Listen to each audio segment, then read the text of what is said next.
കർത്താവിൻ്റെ മഹത്വമുള്ള നാമം വാഴ്ത്തപ്പെടുമാറാകട്ടെ.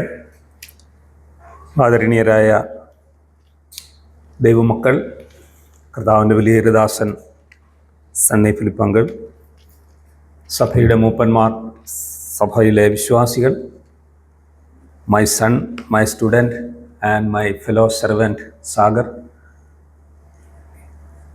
എല്ലാ പ്രിയപ്പെട്ടവർക്കും കർത്താവായ യേശുക്രിസ്തുവിൻ്റെ വിലയേറിയ നാമത്തിലുള്ള സ്നേഹവന്ദനം അറിയിക്കുന്നു. ഇങ്ങനെ നിങ്ങളോടൊന്നിച്ച് കർത്താവിനെ ആരാധിപ്പാൻ ലഭിച്ച ഈ അനുഗ്രഹീത സമയത്തെ ഓർത്ത് ഞാൻ ദൈവത്തെ സ്തുതിക്കുന്നു. 103-ാം സങ്കീർത്തനം 2-ാം വാക്യത്തിൽ ഒരു വാക്ക് മാത്രം പറയുവാനായിട്ടാണ് ഞാൻ ആഗ്രഹിക്കുന്നത്. 103-ാം സങ്കീർത്തനം Psalm 103 verse 2. അതിൻ്റെ ഒടുവിൽ പറഞ്ഞൊരു കാര്യം, ഒന്നും മറക്കരുത്. ബിബ്ലിക്കൽ ഇൻ്റർപ്രിട്ടേഷൻ്റെ ഒരു ചെറിയൊരു ഭാഗത്തെ ഞാൻ അടർത്തി മാറ്റിയിട്ടാണ് ഈ പുസ്തകത്തിലെ ഒരു വ്യാഖ്യാനത്തിലേക്കല്ല, ഇതിൻ്റെ ഒരു ആത്മീയ വശത്തിലേക്ക് കിടക്കുന്നത്. വളരെ പരിചിതമായൊരു വേദഭാഗമാണ് 2-ാമത്തെ വാക്യം. അനവധി തവണ വായിക്കുകയും വായിച്ചു കേൾക്കുകയും ചെയ്തിട്ടുള്ളൊരു ഭാഗമാണ് ഈ വാക്യം. എന്നാൽ മറക്കരുത് എന്നുള്ള ആ ഒരൊറ്റ വാക്കിൽ 103-ാം സങ്കീർത്തനം മുഴുവനായിട്ട് ധ്യാനിക്കുവാനായിട്ടാണ് ഞാൻ കർത്താവിൽ ശരണപ്പെടുന്നത്. ആര് മറക്കരുത് എന്ന് ഈ സങ്കീർത്തനത്തിലുടനീളം സങ്കീർത്തനക്കാരൻ പറയുന്നുണ്ട്. 4 പ്രാവശ്യം പറയുന്നത് വെച്ചാൽ ഓരോ വ്യക്തികളുമാണ് മറക്കാതിരിക്കേണ്ടുന്നത്. നമ്മൾ 1-ാം വാക്യത്തിലും 2-ാം വാക്യത്തിലും 22-ാമത്തെ വാക്യത്തിലും എൻ മനമേ എന്ന് പറഞ്ഞുകൊണ്ട് ആരംഭിക്കുക.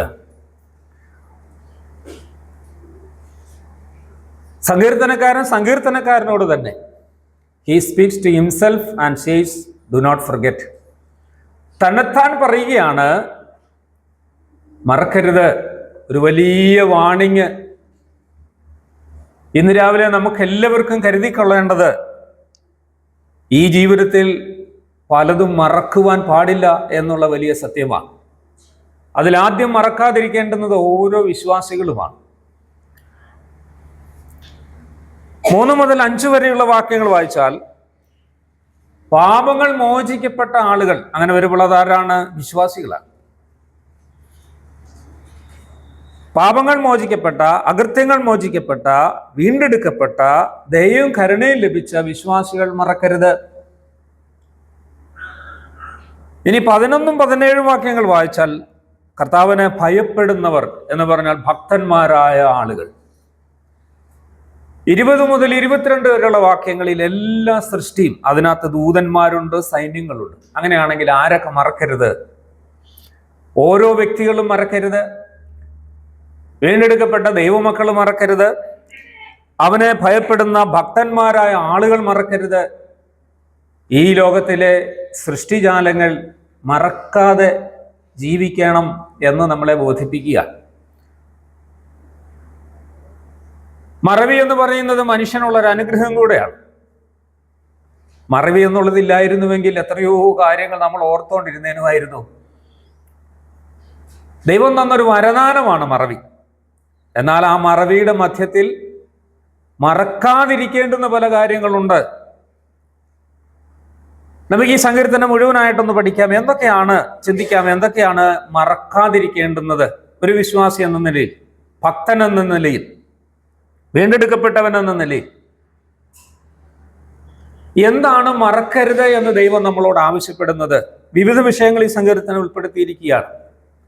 There are many things that we should not forget in our lives. Since we are believers, we are people God saved, and we live here a godly life. Therefore, we should not forget many things. Number 1. ഒന്നാമത് നാം മറക്കാതിരിക്കുന്ന ആദ്യത്തെ കാര്യം, ദൈവ ആരാധന മറക്കാനായിട്ട് പാടില്ല. നമുക്കതിൻ്റെ 1-ാം വാക്യം എങ്ങനെ വായിക്കുന്നത്? എൻ മനമേ യഹോവയെ വാഴ്ത്തുക എന്ന് പറഞ്ഞുകൊണ്ടാണ്. ഞാൻ ആദ്യം പറഞ്ഞു, സങ്കീർത്തനക്കാരൻ തന്നോട് തന്നെ പറയുകയാണ്, എന്റെ മനമേ നീ എന്ത് ചെയ്യാൻ പാടില്ല? ദൈവത്തെ വാഴ്ത്തുന്നത് മറക്കുവാനായിട്ട് പാടില്ല. കർത്താവിനെ ആരാധിക്കുക, വാഴ്ത്തുക എന്ന വാക്കിന്റെ അർത്ഥം ബ്ലെസ് എന്നാണെങ്കിൽ അനുഗ്രഹിക്കുക എന്നല്ല അതിന്റെ അർത്ഥം. അതിന്റെ അർത്ഥം ദൈവത്തെ സ്തുതിക്കുക എന്നാണ്. കർത്താവിനെ മഹത്വപ്പെടുത്തുവന്നതിൽ ഒരു വിശ്വാസം എന്ത് ചെയ്യാൻ പാടില്ല? മറക്കുവാനായിട്ട് പാടില്ല. നമ്മൾ ആഴത്തിലൊന്ന് ചിന്തിച്ചു നോക്കിയാൽ നാം ഇത് മറക്കുന്ന ആളുകളാണ്. ഒരുപക്ഷെ നിങ്ങൾ പറഞ്ഞേക്കാം, അങ്ങനെ ഒന്നും ഞാൻ മറക്കുന്ന ആളല്ല. അങ്ങനെങ്കിൽ ഞാൻ മറ്റൊരു കാര്യം പറയാം. ദൈവത്തെ സ്തുതിക്കുന്നത് എപ്പോഴും ഓർക്കുന്നുണ്ടോ?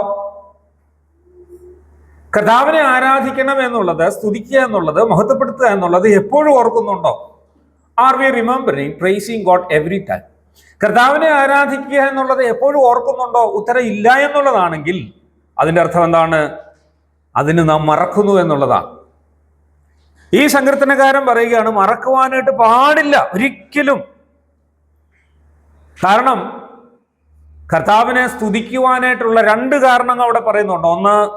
ഒന്നാം വാക്യത്തിൽ ദൈവത്തിനൊരു വിശുദ്ധ നാമമുണ്ട്. ആ നാമം സകല ഭൂമിയിലും പ്രസിദ്ധമായ നാമമാണ്. ഇനി പ്രത്യേകിച്ച് വിശ്വാസികളോട് ഇങ്ങനെ ഒരു നാമമുണ്ട് എന്ന് പറയേണ്ട ആവശ്യമില്ല. ആ നാമം ദൈവം പ്രസിദ്ധപ്പെടുത്തിയതാണ്. അത് മോശയോടാണ് ദൈവം ആദ്യം വെളിപ്പെടുത്തുന്നത്. എനിക്കൊരു നാമമുണ്ട്, എന്റെ നാമം എന്ന് പറയുന്നത് യഹോവ എന്നാണ്. ആ നാമത്തിന്റെ അർത്ഥം എന്തെന്ന് എല്ലാ യഹൂദനും മനസ്സിലാക്കിയിരുന്നു. സർവശക്തനാണ്, ഭയപ്പെടുവാൻ യോഗ്യനാണ്. ആ ദൈവത്തിനു മുമ്പാകെ ഒരു യഹൂദൻ എന്ന നിലയിൽ, ഒരു ദൈവഭക്തൻ എന്ന നിലയിൽ സർവാംഗം വീണ് നമസ്കരിക്കണമെന്ന് അന്നത്തെ ആളുകൾ മനസ്സിലാക്കിയിരുന്ന ഒരു നാമമാണ് യഹോവ എന്ന നാമം. ഇവിടെ സങ്കീർത്തനക്കാരൻ പറയുന്നത് എന്താ? ആ നാമമുള്ളത് കൊണ്ട് എന്ത് ചെയ്യാൻ പാടില്ല? നമ്മൾ കർത്താവിനെ ആരാധിക്കുവാൻ മറക്കരുത്. God declared his name, that is Jehovah. Therefore, we should not forget worshiping the Lord. കർത്താവിനെ ആരാധിക്കുന്നതിൽ നാം ഒരിക്കലും മറക്കുവാൻ പാടില്ലാത്തതിന് കാരണം ഒരു വലിയ പ്രസിദ്ധമായ നാമം, ഒരു വലിയ നാമം ദൈവം ഭൂമിയിലൊക്കെയും അറിയിച്ചിരിക്കുന്നു. ഇനി രണ്ട്, കർത്താവിനെ ആരാധിക്കുന്നതിൽ മറക്കരുത് എന്ന് പറയുന്ന രണ്ടാമത്തെ ഭാഗം നാം കണ്ടത് നന്ദി രേഖപ്പെടുത്തുക എന്നുള്ളൊരു ഭാഗമാണ്. ആരാധനയുടെ ഒരു വശമാണ് ദൈവത്തെ സ്തുതിക്കുക എന്നെങ്കിൽ അതിന്റെ മറുഭാഗമെന്ന് പറയുന്നത് കർത്താവിന് നന്ദി പറയുക. എന്താ കർത്താവിന് നന്ദി പറയാനായിട്ട് കാരണം? മൂന്നാം വാക്യത്തിൽ നമ്മൾ വായിക്കുന്നത്, അവൻ നമ്മുടെ അകൃത്യം മോചിച്ചു. കർത്താവിന് നമ്മൾ സ്തോത്രം ചെയ്യുക. സ്തോത്രം എന്ന് പറഞ്ഞാൽ താങ്ക്സ് എന്നൊരു വിഷയമാണ്. ആ താങ്ക്സ് എന്ന് പറഞ്ഞാൽ ചെയ്ത ഉപകാരത്തിന് നന്ദി പറയുന്നു. ഇവിടെ സങ്കീർത്തനക്കാരൻ പറയുകയാണ്, ആ കാര്യം ചെയ്യുവാൻ എന്ത് ചെയ്യരുത്? മറക്കരുത്. പ്രത്യേകിച്ച് ബ്രദറൻ വിശ്വാസികളായ നമുക്ക് കർത്താവിനെ ആരാധിക്കുമ്പോൾ ഒരു കാര്യം കൂടെ അതിനിടയിൽ നാം ചേർക്കുന്ന ഒരു കാര്യമാണ് ദൈവം നമുക്ക് എന്ത് ചെയ്തു എന്നുള്ളത്. കർത്തൃജന ചിന്തകൾ ഇവിടെ പങ്കുവച്ച പല സഹോദരന്മാരും ചെയ്തൊരു കാര്യമാണ് ദൈവം നമുക്ക് എന്ത് ചെയ്തു. There is another subject we should praise God because God did many things to us. In remembrance of everything what he has done, we should give thanks to the Lord. കർത്താവിന് നന്ദി രേഖപ്പെടുത്തേണ്ടുന്ന ഒരു കാര്യം നമ്മുടെ ജീവിതത്തിലുണ്ട്, മറക്കരുത്. നാം ഇവിടെ വന്നു, ഇത്രയും നേരം നമ്മൾ ദൈവസന്നിധിയിലിരുന്നു. ഞാനൊന്ന് ചോദിച്ചോട്ടെ, കർത്താവിന് നന്ദി രേഖപ്പെടുത്തുന്നതിൽ ആരെങ്കിലും ഹൃദയത്തിൽ പോലും ചെയ്യാതിരിക്കുകയാണെങ്കിൽ അത് ദൈവത്തോടുള്ളൊരു നന്ദികേടാണ്. കർത്താവ് എനിക്ക് ജീവൻ തന്നു, നിത്യജീവൻ തന്നു, എനിക്ക് സൗരഭ്യമായ കർത്താവിനെ ഞാൻ ഓർക്കുന്നില്ലെങ്കിൽ അതെന്റെ ജീവിതത്തിൽ ഒരു നന്ദികേടാണ്. അത് മറന്നാണ് ഞാൻ ഇവിടെ ജീവിക്കുന്നത്. അതുകൊണ്ട് ഒന്ന്, എന്ത് മറക്കാൻ പാടില്ല? കർത്താവിനെ ആരാധിക്കുന്നതിൽ നാം ഒരിക്കലും മറക്കുവാനായിട്ട് പാടില്ല. രണ്ടാമത്തെ വിഷയം എന്താണ് നാം മറക്കാതിരിക്കേണ്ടുന്നത്? രണ്ടാമത്തെ കാര്യം, ദൈവത്തിന്റെ ക്ഷമയെ മറക്കുവാനായിട്ട് പാടില്ല. 11-ാമത്തെ വാക്യത്തിൽ നമ്മൾ വായിക്കുന്നത്, ആകാശം ഭൂമിക്ക് മീതെ ഉയർന്നിരിക്കുന്നത് പോലെ അവന്റെ ദയ അവന്റെ ഭക്തന്മാരോട് വലുതായിരിക്കുന്നു. 3-ാമത്തെ വാക്യം, അവൻ നിന്റെ അകൃത്യങ്ങളൊക്കെയും മോചിക്കുന്നു, നിന്റെ സകല രോഗങ്ങളെയും സൗഖ്യമാക്കുന്നു.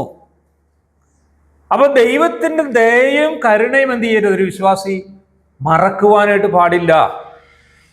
നമ്മെ സംബന്ധിച്ചിടത്തോളം കാരണം നമ്മൾ വിശ്വാസികളായതുകൊണ്ട് രണ്ട് കാരണങ്ങൾ നമുക്ക് ഓർക്കുവാനായിട്ടുണ്ട്. ദൈവത്തിന്റെ ദൈവത്തിന്റെ കരുണ എന്ന നിലയിൽ എന്താ?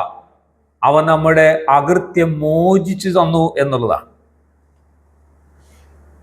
കർത്താവിന് നമ്മുടെ അകൃത്യങ്ങൾ മോചിക്കേണ്ടത് യാതൊരു ആവശ്യമില്ലായിരുന്നു.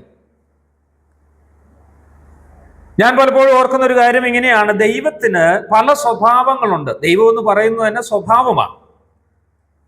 God is being identified with his natures. ദൈവം എന്ന് പറയുന്നത് ദൈവത്തിന്റെ സ്വഭാവത്തിൽ വെളിപ്പെടുന്നതാണ്.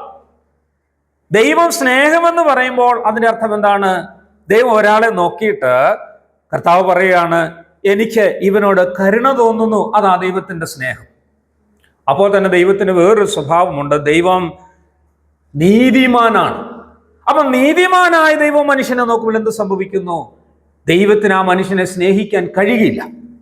നീതിമാനായ ദൈവത്തിന് മനുഷ്യനെ അവന്റെ അനീതിയിൽ ശിക്ഷിക്കാനേ കഴിയുള്ളൂ. ദൈവത്തിന്റെ നീതി മനുഷ്യന്റെ അവസ്ഥയെ കണ്ട് മനസ്സിലാക്കിയിട്ട് പറയും, I won't judge him. That's what the justice of God. ദൈവത്തിന്റെ നീതി മനുഷ്യനെ ശിക്ഷിക്കുമ്പോൾ ദൈവത്തിന്റെ ദയ എന്ത് പറയും? എനിക്ക് അവനോട് കരുണ കാണിക്കണം. ഞാൻ ധ്യാനയിൽ പറഞ്ഞതുപോലെ ദൈവം ഒരു മനുഷ്യനെ നോക്കുമ്പോൾ കാണുന്നത് ദൈവത്തിന്റെ പുത്രനായിട്ടാണ്, മകനായിട്ടാണ്. അങ്ങനെയെങ്കിൽ ദൈവം പറയുകയാണ്, എനിക്ക് ഈ മകനെ എന്ത് വെക്കണം? പ്രിയ മകനാക്കണം. ഈ നശിച്ചുപോയ മകനെ, ഈ നശിച്ചുപോയ മകളെ, എന്നിൽ നിന്ന് മാറിപ്പോയവളെ എനിക്ക് ആരാക്കി മാറ്റണം? എനിക്ക് അവളെ പ്രിയ മകളാക്കണം, എനിക്കവനെ പ്രിയ മകനാക്കണം, എനിക്കവനെ എൻ്റെ രാജ്യത്തിലാക്കണം. അതാണ് ദൈവത്തിന്റെ ക്ഷമ എന്ന് പറയുന്നത്. അതുകൊണ്ടാണ് നമ്മുടെ അകൃത്യങ്ങളൊക്കെയും കർത്താവ് മോചിച്ചത്. അതുകൊണ്ട് നാം അത് മറക്കുവാൻ പാടില്ല. ഇനി മൂന്നാമത്തെ കാര്യം, ദൈവത്തിന്റെ പരിപാലനം മറക്കരുത്. ഒരു വിശ്വാസി എന്ത് മറക്കരുത്? We should not forget God's care on us. അങ്ങനെയല്ലെങ്കിൽ ഗോഡ്സ് കെയർ, ദൈവത്തിന്റെ പരിപാലനം മറക്കുവാൻ പാടില്ല. മൂന്നാമത്തെ വാക്യത്തിൽ രണ്ടാം ഭാഗത്ത് വായിക്കുന്നത്, നിന്റെ സകല രോഗങ്ങളെയും സൗഖ്യമാക്കുന്നു. നമ്മളെ സംബന്ധിച്ചിടത്തോളം ഇമ്മീഡിയറ്റ് ആയിട്ട് നമ്മൾ പറയുന്ന ഒരു കാര്യമുണ്ട്, ഈ ശാരീരിക രോഗമൊക്കെ മാറ്റത്തില്ല. ഇതൊക്കെ പറയുന്നത് ആത്മീയ രോഗമാണ്. സമ്മതിക്കുന്നു. ഞാനും ആ ഭാഗത്ത് നിന്ന് നിൽക്കുമ്പോൾ തന്നെ ദൈവവചനം പറയുകയാണ്, ശാരീരിക രോഗങ്ങളെയും കർത്താവിന് സൗഖ്യമാക്കുവാനായിട്ട് കഴിയും. കാരണം മൂന്നാം വാക്യത്തിന്റെ ഒന്നാം ഭാഗം പറയുന്നത് ആത്മീയ രോഗമാണ്, അല്ലേ? അതാണ് ആത്മീയ രോഗം. രണ്ടാം ഭാഗത്ത് വരുമ്പോൾ പറയുന്നത് ശാരീരിക രോഗങ്ങളെ കുറിച്ചും കൂടെ പറയുന്നു. അപ്പോൾ ദൈവത്തിന്റെ സംരക്ഷണം എവിടെയുണ്ട്? നമ്മുടെ ശാരീരികമായ രോഗങ്ങളിലുണ്ട്. God's care is on our physical ailments. ശാരീരിക രോഗങ്ങളിലും ദൈവത്തിന്റെ കരുണയുണ്ട്. കഴിഞ്ഞ നാളുകളിൽ എത്രയോ തവണ രോഗത്തിനടിമകളായി ഹോസ്പിറ്റലിൽ കിടന്നിരുന്ന ഓരോ വിശ്വാസികളാണ് നമ്മൾ ഓരോരുത്തരും. ആ കട്ടിലിൽ കിടന്നുകൊണ്ട് നാം സ്വർഗത്തിലേക്ക് നോക്കിയിട്ട് ഇങ്ങനെ പ്രാർത്ഥിച്ചു, കർത്താവേ, എനിക്ക് രോഗത്തിന് സൗഖ്യം തരണം. ദൈവം സൗഖ്യം തന്നില്ലേ? ആ സൗഖ്യം പ്രാപിച്ചത് കൊണ്ടല്ലേ ഇന്ന് വരെ ജീവനുള്ളവരായിട്ട് ജീവനുള്ളവരുടെ ദേശത്ത് നാം ഇങ്ങനെ ജീവിക്കുന്നത്. അങ്ങനെയെങ്കിൽ ഇന്ന് രാവിലെ ഞാൻ ഇങ്ങനെ പറയട്ടെ, ദൈവത്തിന്റെ പരിപാലനത്തെ ഒരു വിശ്വാസി എന്ത് ചെയ്യാൻ പാടില്ല? മറക്കുവാനായിട്ട് പാടില്ല. ദൈവം നമ്മുടെ രോഗത്തിന് സൗഖ്യം തന്നവനാണ്. ആ കർത്താവ് നമ്മളെ പരിപാലിക്കുന്നവനാണ്. ഇനി രണ്ട്, ദൈവത്തിന്റെ പരിപാലനം. അഞ്ചാമത്തെ വാക്യം ഒന്ന് വായിച്ചേ. ഞാൻ തന്നെ വായിക്കുന്നുണ്ട്, ഞാൻ സമയം പോകുന്നുണ്ടോ, ഞാൻ തന്നെ വായിച്ചു. അഞ്ചാം വാക്യം,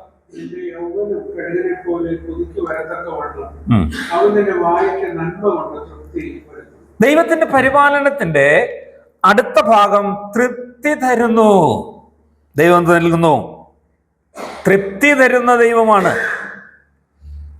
പ്രിയപ്പെട്ടവരെ, ഈ ദൈവത്തിന്റെ പരിപാലനത്തെ ഒരു വിശ്വാസി എന്ത് ചെയ്യാൻ പാടില്ല?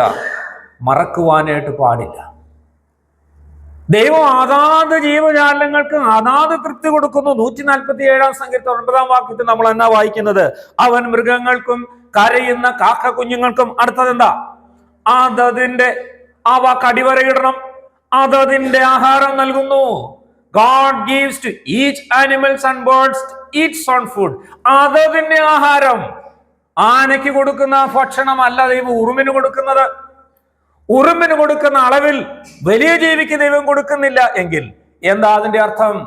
എന്റെ ആവശ്യങ്ങൾ മനസ്സിലാക്കി എന്നെ സഹായിക്കുന്ന ഒരു ദൈവമാണ് എനിക്കായി സ്വർഗത്തിലുള്ളത്. ആ ദൈവം എന്റെ ആവശ്യങ്ങൾ അറിയുന്നു. ഈ ലോകത്തിൽ ദൈവം എനിക്ക് സംരക്ഷണം തരുന്നത് എന്റെ ആഗ്രഹങ്ങൾക്കും എന്റെ നിലവാരങ്ങൾക്കും എന്റെ കഴിവിനും അനുസരിച്ചുള്ള കാര്യങ്ങൾ തരുന്നു.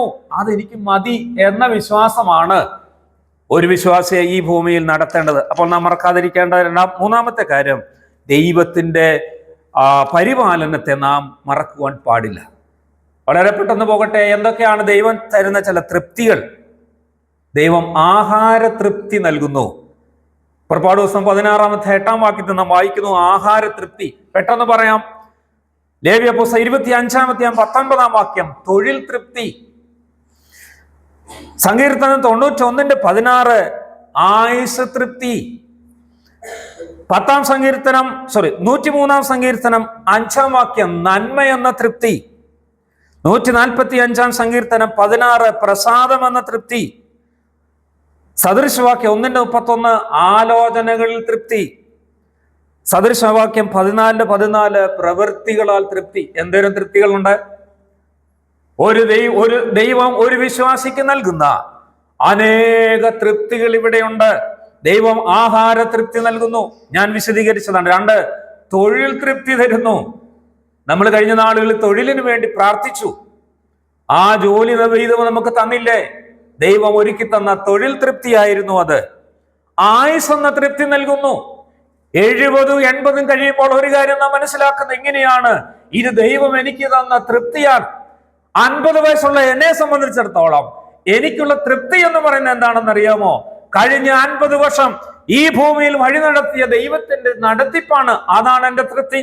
51 എന്ന വയസ്സിലേക്ക് പ്രവേശിക്കുമെന്ന് പറയുവാൻ എനിക്ക് കഴിയില്ലെങ്കിലും ഈ 50 വർഷത്തെ ആയുസ് എന്ന് പറയുന്നത് ദൈവം എനിക്ക് തന്ന തൃപ്തിയാണ്. അതിൽ മക്കളെ കാണുവാൻ ഇടയായി, അവരുടെ വിദ്യാഭ്യാസം കാണുവാൻ ഇടയായി തീർന്നു. ഇതെല്ലാം ദൈവം എനിക്ക് തന്ന തൃപ്തിയാണ്. അതുകൊണ്ട് ഞാൻ പറയും, ആയുസ് ദൈവം തന്ന തൃപ്തിയാണ്. ആലോചന ദൈവം തന്നിട്ടുണ്ട്, അത് ദൈവം തന്ന തൃപ്തിയാണ്. പ്രവൃത്തികൾ ദൈവം എനിക്ക് തന്നു, അതെല്ലാം ദൈവം എനിക്ക് തന്ന തൃപ്തിയാണ്. ഇനി അടുത്ത ദൈവത്തിന്റെ സംരക്ഷണം എന്ന് പറയുന്നത് അതിന്റെ 6-ാം വാക്യത്തിൽ നമ്മൾ ഇങ്ങനെ വായിക്കുന്നു, യഹോവ സകല പീഡിതന്മാർക്ക് വേണ്ടി നീതി ന്യായവും നടത്തുന്നു. എന്താ അടുത്ത സംരക്ഷണം? ദൈവം എല്ലാവർക്കും നീതിയും ന്യായവും നടത്തുന്നു. അത് ദൈവത്തിന്റെ സംരക്ഷണമാണ്. നമ്മളോട് വായിക്കുന്ന ആ വാക്യം 6-ാമത്തെ വാക്യത്തിൽ യഹോവ സകല പീഡിതന്മാർക്കും വേണ്ടി, ദുരിതങ്ങൾ അനുഭവിക്കുന്നതിന് വേണ്ടി ദൈവം എന്ത് ചെയ്യുന്നു? ദൈവത്തിന്റെ ആ സംരക്ഷണം അയച്ചു നൽകുന്നു. ഒരുപക്ഷെ നമ്മളും ഇങ്ങോട്ട് നോക്കിയിട്ട് ഈ ബുദ്ധിമുട്ട് എനിക്ക് മാത്രമേ ഉള്ളൂ എന്ന് നമ്മൾ പറയല്ലേ? നമ്മൾ പറയും ഈ ഒരു ബുദ്ധിമുട്ട് എനിക്ക് മാത്രമേ ഉള്ളൂ. എന്നാൽ ദൈവത്തെ സംബന്ധിച്ചിടത്തോളം ദൈവം പറയുന്നത് എന്താണ്? കർത്താവിന്റെ വചനം പറയുന്നു, യഹോവ സകല പീഡിതന്മാർക്ക് വേണ്ടി എന്ത് ചെയ്യുന്നു? നീതിയായ, ന്യായമായ, അനുയോജ്യമായ കാര്യങ്ങൾ ദൈവം ചെയ്യുന്നു. അപ്പോസ്തലനായ പൗലോസ് തെസ്സലോനിക്ക ലേഖനത്തിൽ ഒരു വാക്യം ഇങ്ങനെ പറയുന്നുണ്ട്, നിങ്ങളെ പീഡിപ്പിക്കുന്നവർക്ക് പീഡ നൽകുന്നു. എന്നിട്ട് താൻ പറയുന്ന ഒരു കാര്യം, അത് നീതിയല്ലോ. ഇന്ന് വിശ്വാസികൾ ഇവിടെ അനേക മറ്റുള്ള ആളുകളാൽ ഉപദ്രവിക്കപ്പെടുന്നുണ്ട്. നോക്കണം, വടക്കേന്ത്യൻ സംസ്ഥാനങ്ങളിൽ അനേക ദൈവമക്കൾ, കർത്താവിനെ അറിയുന്നവർ, കർത്താവിന് വേണ്ടി നിൽക്കുന്നവർ, രക്ഷിക്കപ്പെടുന്നവർ, നീതി നിമിത്തം അവർ കഷ്ടപ്പെടുകയാണ്. അങ്ങനെയുള്ള വിശ്വാസികളെ സംബന്ധിച്ചിടത്തോളം ദൈവം അവർക്ക് എന്ത് നീതി വരുത്തുന്നു? ഒരു നാൾ അവരത് അറിയുവാനായിട്ട് പോവുകയാണ്. അവർക്ക് ദൈവം നൽകുന്ന ഈ ശോധനയുടെ ഒടുക്കം അവരറിയുന്നത് നിത്യത പുലരുമ്പോഴാണ്. അതാണ് മനസ്സിലാക്കുന്നത് എന്തിനാണ് ഈ പീഡനകളൊക്കെ തന്നത്. അതിനു മുമ്പായിട്ട് പൗലോസ് പറയുകയാണ്, നിങ്ങളെ പീഡിപ്പിക്കുന്നവർക്ക് ദൈവം പീഡ നൽകും, നിങ്ങളെ ഉപദ്രവിക്കുന്നവർക്ക് ദൈവം ഉപദ്രവങ്ങൾ നൽകും, നിങ്ങളെ വെറുക്കുന്നവർക്ക് ദൈവം വെറുപ്പ് നൽകുന്ന ഒരു സമയമുണ്ട്. ആ സമയം വരെ കാത്തിരിക്കുക എന്നുള്ളത് ഒരു വിശ്വാസിയുടെ ധർമ്മമാണ്. അങ്ങനെയാണെങ്കിൽ ഇന്ന് രാവിലെ ഞാൻ പറയട്ടെ, ദൈവത്തിന്റെ സംരക്ഷണം ആർക്കുണ്ട്? പീഡിപ്പിക്കപ്പെടുന്ന ആളുകൾക്കുണ്ട്, ഈ ലോകത്തിൽ കഷ്ടപ്പെടുന്ന ആളുകൾക്കുണ്ട്, ഈ ലോകത്തിൽ ഒന്നുമില്ലാത്ത ആളുകൾക്ക് ദൈവത്തിന്റെ സംരക്ഷണമുണ്ട്. 13-ാമത്തെ വാക്കിൽ അടുത്ത സംരക്ഷണം, 13-ാം വാക്യം എന്താ പറയുന്നത്? യഹോവയ്ക്ക് തന്റെ ഭക്തന്മാരോട് കരുണ തോന്നുന്നു. അതാണ് ദൈവത്തിന്റെ സംരക്ഷണം. യഹോവയ്ക്ക് തന്റെ ഭക്തന്മാരോട് എന്തു തോന്നുന്നു? കരുണ തോന്നുന്നു. അപ്പന് മക്കളോട് കരുണ തോന്നുന്നത് പോലെ ഇവിടെ പിതാക്കന്മാരിരിപ്പുണ്ട്. നിങ്ങൾക്കറിയാമല്ലോ, നാം നമ്മുടെ മക്കളോട് കാണിക്കുന്ന കരുണ അതെങ്ങനെയാണ്, എപ്രകാരമാണ് ആ കരുണ കാണിക്കുന്നത്?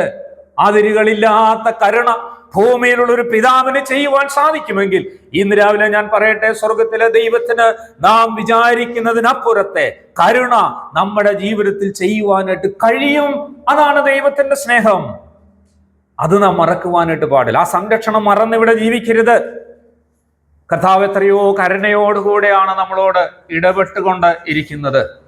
ഇനി 4-ാമത്തെ കാര്യം, ദൈവത്തിന്റെ സ്വഭാവത്തെ മറക്കുവാനായിട്ട് പാടില്ല. 9-ാം വാക്യം ഒന്ന് വായിക്കാം. 9-ാം വാക്യം.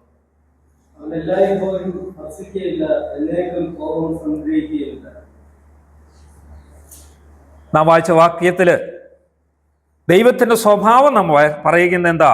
അവൻ എല്ലായ്പ്പോഴും, ഞാൻ പല സ്ഥലങ്ങളിൽ പോയിട്ടുണ്ടല്ലോ, ഈ വാക്ക് അതുപോലെ വായിച്ച ആദ്യത്തെ ഒരാളിനെയാണ് ഞാൻ കാണുന്നത്. എല്ലാവരും ഫൽസിക്കയില്ലെന്നാ വായിക്കുന്നത്, പക്ഷെ അവിടെ ഇറും കൂടി ഇല്ലേ? എല്ലാവരും ഫൽസിക്കയില്ലെന്നാ പറയുന്നത്. അത് എനിക്ക് വന്നത് മറ്റവരിൽ നിന്ന് കോപ്പി അടിച്ചതായിരിക്കും, ആരിൽ നിന്നും. അവരങ്ങനെ പറയുന്നത്. ഒരു ഇതിന് പ്രാർത്ഥിക്കുന്ന സമയത്ത് ഒറ്റ സാധനം ഇടും. അപ്പൊ ഇവിടുത്തെ ഫർസിക്കയില്ല എന്ന് ഞാൻ ആദ്യമായിട്ടാണ് കേൾക്കുന്നത്. ഒത്തിരി വിശ്വാസികൾ വായിച്ചിട്ടുണ്ട്, എന്നാൽ വായിച്ച ആരാണ് ദൈവം സഹായിക്കട്ടെ. അപ്പൊ എല്ലായ്പ്പോഴും ദൈവം എന്ത് ചെയ്യുന്നില്ല? ഭർഷിക്കയില്ല എന്ന് പറഞ്ഞാൽ അതിന്റെ അർത്ഥം എന്താ? ദൈവം എപ്പോഴും കോപിച്ചുകൊണ്ട് ഇരിക്കയില്ല. 30-ാം സങ്കീർത്തനക്കാരൻ എന്താ പറയുന്നത്? അവന്റെ കോപം അത് ക്ഷണനേരത്തേക്കേ ഉള്ളൂ എന്ന് പറഞ്ഞാൽ എന്താ അർത്ഥം? രണ്ടും കൂടെ ചേർത്ത് വായിച്ചേ. ദൈവം കോപിക്കും. കോപിച്ചില്ലെങ്കിൽ ദൈവമല്ല. നമ്മുടെ അകൃത്യങ്ങൾ കണ്ടാൽ, ഒരു വിശ്വാസിയുടെ പാപം കണ്ടാൽ, ഒരു വിശ്വാസിയുടെ ജീവിതത്തിന്റെ മോശം കണ്ടാൽ ദൈവം കോപിക്കും. എന്നാൽ ദൈവത്തിന്റെ സ്വഭാവം ഒന്ന് നോക്കിക്കേ, അവൻ ആ കോപം എപ്പോഴും വെച്ചുകൊണ്ടിരിക്കുകയില്ല. അവന്റെ കോപം ക്ഷണനേരത്തേക്കേ ഉള്ളൂ. എപ്പോഴാ ക്ഷണനേരം എന്ന് പറയാൻ സാധിക്കുന്നത്? ഞാനിങ്ങനെ പറയാം, ഞാനൊരു തെറ്റ് ചെയ്തു, ഒരു വിശ്വാസി എന്ന നിലയിൽ ഞാൻ വലിയൊരു അപരാധം ചെയ്തു. അടുത്ത നിമിഷം എനിക്കത് ബോധ്യമാകുന്നു. ഞാൻ ദൈവസന്നിധിയിൽ വന്ന ദൈവത്തോട് എന്റെ തെറ്റുകൾക്ക് ക്ഷമ ചോദിക്കുന്ന ആ നിമിഷം അത്രേ ദൈവം കോപം വെച്ചോണ്ടിരിക്കുകയുള്ളൂ. ദാവീദ് തെറ്റ് ചെയ്തു, വലിയ തെറ്റാണ്. ഇന്നത്തെ രീതിയിൽ പറഞ്ഞാൽ കർത്തൃമേശയിൽ നിന്ന് മാറ്റിയിരുത്തുവാൻ കഴിയുന്ന തെറ്റ്. ജീവിതത്തിൽ ഒരിക്കൽ പോലും നാം എന്നെ ദാവീദിനെ അംഗീകരിക്കുകയില്ല, ദാവീദിന്റെ എഴുത്തുകളും അംഗീകരിക്കുകയില്ല. എന്നാൽ ആ ദാവീദ് ദൈവസന്നിധിയിൽ അനുതപിച്ചു പ്രാർത്ഥിച്ചു, കരഞ്ഞു പ്രാർത്ഥിച്ചു. അതുകൊണ്ട് ദൈവം ഒരു കാര്യം പറഞ്ഞില്ല. എന്താ കാര്യം? ദാവീദ് എന്റെ ഹൃദയപ്രകാരമുള്ള, ഏതർത്ഥത്തിലാ ദൈവം പറഞ്ഞത്? ഇവൻ എന്റെ ഹൃദയപ്രകാരം എന്ന് പറഞ്ഞ് തെറ്റ് ചെയ്തതാണോ? അല്ല. ഒരു തെറ്റ് ചെയ്ത മനുഷ്യനെ നോക്കിക്കൊണ്ട് ദൈവത്തിന് പറയുവാൻ കഴിയുകയില്ല, ഈ ഞാൻ ആഗ്രഹിക്കുന്നത് പോലെയാണ് ഇവൻ ചെയ്യുന്നതെന്ന് ദൈവം പറയുകയില്ല. ഏതർത്ഥത്തിലാ പറഞ്ഞത്? ഞാനിങ്ങനെ പറയട്ടെ, പാപത്തിന് ഏറ്റുപറഞ്ഞപ്പോൾ, പാപത്തെക്കുറിച്ച് അനുതാപമുണ്ടായപ്പോൾ, പാപത്തെക്കുറിച്ച് അനുദപിച്ച് ദൈവസന്നിധി വന്നപ്പോൾ, ഇപ്പോൾ ദൈവം പറയുകയാണ്, യെസ്, ഞാൻ ആഗ്രഹിക്കുന്നത് പോലെ ഉള്ള മനുഷ്യൻ ഇവനാ. എന്താ കാര്യം? അവൻ അനുദപിക്കുന്നു, അവൻ നെടുമ്പാട് വീഴുന്നു, അവൻ ഉപവസിക്കുന്നു, അവൻ പാപങ്ങളെ ഏറ്റുപറയുന്നു. അതാണ് ഞാൻ ആഗ്രഹിക്കുന്നത്. അതുകൊണ്ടാണ് പറഞ്ഞത്, ഈ ദാവീദ് ഞാൻ ആഗ്രഹിക്കുന്ന പോലത്തെ പുരുഷനാണ്. തെറ്റ് വന്നാലും പാപത്തിൽ വീണാലും ദൈവം ആഗ്രഹിക്കുന്നത് പോലെ ദൈവസന്നിധിയിലേക്ക് മടങ്ങി വരുവാനായിട്ട് കഴിയുന്നതാണ് ഒരു വിശ്വാസിയുടെ നല്ല സ്വഭാവം എന്ന് പറയുന്നത്. അതുകൊണ്ട് പ്രിയപ്പെട്ടവരെ, ദൈവത്തിന്റെ സ്വഭാവം നാം മറക്കരുത്. എന്താ? ദൈവം എപ്പോഴും ഭർഷിക്കുകയില്ല, എപ്പോഴും കോപം വെച്ചുകൊണ്ടിരിക്കുകയില്ല. The moment when we ask forgiveness to God, God is ready to forgive us and He will make us righteous once again. He will make us holy, not righteous. 14-ാമത്തെ വാക്യം, അടുത്ത ദൈവത്തിന്റെ സ്വഭാവം. 14-ാമത്തെ വാക്യം, അവൻ നമ്മുടെ പ്രകൃതി അറിയുന്നുവല്ലോ. ദൈവത്തിന്റെ അടുത്ത സ്വഭാവമാണ്. He knows our frame. ഇംഗ്ലീഷിൽ എങ്ങനെ വായിക്കും? He knows our, ദൈവം നമ്മുടെ പ്രകൃതി അറിയുന്നു. എന്നെ ഏറ്റവും കൂടുതൽ സന്തോഷിപ്പിച്ചൊരു വാക്യം ഇതാണ്. ഞാൻ ഇവിടെ മിടുക്കനായിട്ട് നിൽക്കുമ്പോഴും ദൈവം പറയുന്ന ഒരു കാര്യമുണ്ട്, മകനെ, ഞാൻ നിന്റെ സ്വഭാവമല്ല, ഞാൻ നിന്റെ പ്രകൃതം അറിയുന്നു, ഞാൻ നിന്റെ ഫ്രെയിം അറിയുന്നു. എന്താ എന്റെ frame? After all A dust. God knows my frame and he tells you are after all a dust. നീ ഒരു പൊടി മാത്രമേ ഉള്ളൂ, ഒരു ശ്വാസം മാത്രമേ ഉള്ളൂ, കഴിഞ്ഞു പോകുന്ന ഒരു നിഴല് മാത്രമേ ഉള്ളൂ. ഇതിനപ്പുറത്ത് ഒരു വിശ്വാസിയും ഇല്ല എന്നുള്ള സത്യം ദൈവം മനസ്സിലാക്കിയാണ് നമ്മളോട് ഇടപെടുന്നത്. He knows our frame means he knows how weak we are. എത്രമാത്രം ക്ഷണികരാണ്. We are like dust. ഒരു പൊടി പോലെ, ഒരു നിഴല് പോലെ, ഒന്നുമില്ലാത്തതായി ദൈവസന്നിധി നിൽക്കുന്ന നമ്മുടെ പ്രകൃതി അറിഞ്ഞ് നമ്മളോട് ഇടപെടുമെങ്കിൽ ദൈവത്തിന്റെ സ്വഭാവം എന്താണ്? ദൈവം നമ്മളെ അറിഞ്ഞ്, നമ്മുടെ പ്രകൃതി അറിഞ്ഞ് നമ്മളോട് ഇടപെടുന്ന വലിയ സ്വഭാവമുള്ള ഒരു ദൈവമാണ് നമുക്കുള്ളത്. അത് നമ്മൾക്ക് മറക്കുവാൻ പാടില്ല. ദൈവസന്നിധിയിൽ മിടുക്ക് കാണിക്കരുത് എന്ന് തന്നെയാണ് ദാവീദ് നമ്മളോട് ഇന്ന് രാവിലെ അറിയിക്കുന്നത്. മൂന്നാമത്തെ കാര്യം, മൂന്നാമത്തെ ദൈവത്തിന്റെ സ്വഭാവം, 7-ാമത്തെ വാക്യം നമ്മൾ വായിക്കുന്നു. അവൻ തൻ്റെ വഴികളെ മോശയെയും തൻ്റെ പ്രവൃത്തികളെ ഇസ്രായേൽ മക്കളെയും അറിയിച്ചു. എന്താ ദൈവത്തിന്റെ സ്വഭാവം? ദൈവം തൻ്റെ ഹൃദയം തൻ്റെ ദാസന്മാർക്ക് തുറന്ന് കാണിക്കുന്നവനാണ്. നമ്മളെന്താ വായിച്ചത്? 7-ാം വാക്യത്തിൽ അവൻ തൻ്റെ വഴിയെ മോശി. ഒന്ന് ആലോചിച്ചു, ദൈവത്തിന് എന്ത് വല്ല ആവശ്യമുണ്ടോ? ദൈവത്തിന്റെ ഹൃദയം മോശയെ അറിയിക്കേണ്ട ആവശ്യമുണ്ടോ? ആമോസിന്റെ പ്രവചനത്തിൽ ഇങ്ങനെ ഒരു വാക്യമുണ്ട്, യഹോവയായ കർത്താവ് പ്രവാചകന്മാരായ തന്റെ ദാസന്മാർക്ക് തന്റെ രഹസ്യം വെളിപ്പെടുത്താതെ ഒരു കാര്യം ചെയ്യുകയില്ല. അതാ ദൈവത്തിന്റെ സ്വഭാവം എന്ന് പറയുന്നത്. അബ്രഹാമിനോട് ദൈവം ഒരു കാര്യം ചെയ്യുവാനായിട്ട്, സോദോം ഗൊമോറയിൽ ഒരു കാര്യം ചെയ്യുവാൻ ദൈവം ഇറങ്ങി വന്നു. അവിടെ ദൈവം പറയുകയാണ്, ഞാൻ ചെയ്യുവാനിരിക്കുന്നത് അബ്രഹാമിനോട് മറച്ച് വെക്കുമോ? എന്താ ചെയ്യുവാൻ പോകുന്നത്? ഒരു പട്ടണത്തെ നശിപ്പിക്കുവാൻ പോകുന്നു, അവിടെയുള്ള സ്ത്രീ പുരുഷന്മാരെ നശിപ്പിക്കുവാൻ പോകുന്നു, ആ ദേശത്തെ ഉന്മൂലനം ചെയ്യുവാനായിട്ട് പോകുന്നു. അവിടെ എൻ്റെ ഒരു മകനുണ്ട്, നശിച്ചവനാണ്, മുടിയൻ പുത്രനാണ്, ലോത്ത് എന്നാണ് അവന്റെ പേര്. പക്ഷെ എനിക്കൊരു കാര്യം ചെയ്യണം, അതെന്റെ ദാസനോട് അറിയിക്കും. എന്റെ ദാസനെ അബ്രഹാമിനോട് അറിയിച്ചിട്ട് മാത്രമേ ആ ദേശത്തെ ഞാൻ നശിപ്പിക്കുകയുള്ളൂ എന്ന് പറഞ്ഞുവെങ്കിൽ, ഇന്ന് രാവിലെ ഞാൻ പറയട്ടെ, ദൈവം തന്റെ വഴികളെ മോശയെയും അബ്രഹാമിനെയും ഈ പറയുന്ന എന്നെയും നിങ്ങളെയും അറിയിച്ചവനാണ്. അതാണ് ദൈവത്തിന്റെ സ്വഭാവം. ദൈവത്തിന്റെ സ്വഭാവം ഒന്നും ദൈവം മറച്ചു വെച്ചിട്ടില്ല, ഹൃദയം മറച്ചു വെച്ചിട്ടില്ല. We know God who is he because he opens his heart towards us. ദൈവത്തിന്റെ ഹൃദയം നമുക്ക് ദൈവം തുറന്നു തന്നു. ഇന്ന് രാവിലെ ഞാൻ ഇങ്ങനെ പറഞ്ഞ് അവസാനിപ്പിക്കട്ടെ. അതുകൊണ്ട് നാം ദൈവത്തിന്റെ സ്വഭാവത്തെ മറക്കരുത്. അവനെപ്പോഴും നമ്മോട് ഭർഷിക്കുന്നവനല്ല, നമ്മുടെ പ്രകൃതി അറിഞ്ഞ് പ്രവർത്തിക്കുന്നവനാണ്. 3, അവൻ തൻ്റെ ഹൃദയം തുറന്ന് കാണിക്കുന്നവനാണ്. നാം ചിന്തിച്ച കാര്യങ്ങൾ ഇങ്ങനെയായിരുന്നു. എന്താണ് മറക്കരുതാത്തത്? 1, ദൈവാരാധന മറക്കുവാൻ പാടില്ല. 2, ദൈവത്തിന്റെ ക്ഷമ മറക്കുവാൻ പാടില്ല. 3, ദൈവത്തിന്റെ പരിപാലനം മറക്കുവാൻ പാടില്ല. 4, ദൈവത്തിന്റെ സ്വഭാവം മറക്കുവാനായിട്ട് പാടില്ല. അങ്ങനെ നല്ലൊരു ജീവിതം ഈ ഭൂമിയിൽ നടത്തുവാൻ സ്വർഗത്തിലെ ദൈവം നമ്മെ സഹായിക്കട്ടെ. ദാവീദിനോട് ചേർന്ന് നമുക്കിങ്ങനെ പറയാം, ഇതൊന്നും മറക്കാതെ നല്ല ഒരു ക്രിസ്തീയ ജീവിതം ഈ ഭൂമിയിൽ നടത്തുവാൻ ദൈവം കൃപ നൽകട്ടെ എന്ന് പ്രാർത്ഥിച്ച് അവസരം തന്ന ദൈവസഭയ്ക്ക് നന്ദിയും ഓർപ്പിച്ചുകൊണ്ട് ഞാൻ എൻ്റെ വാക്കുകൾ അവസാനിപ്പിക്കുന്നു. ദൈവനാമം വാഴ്ത്തുന്നു.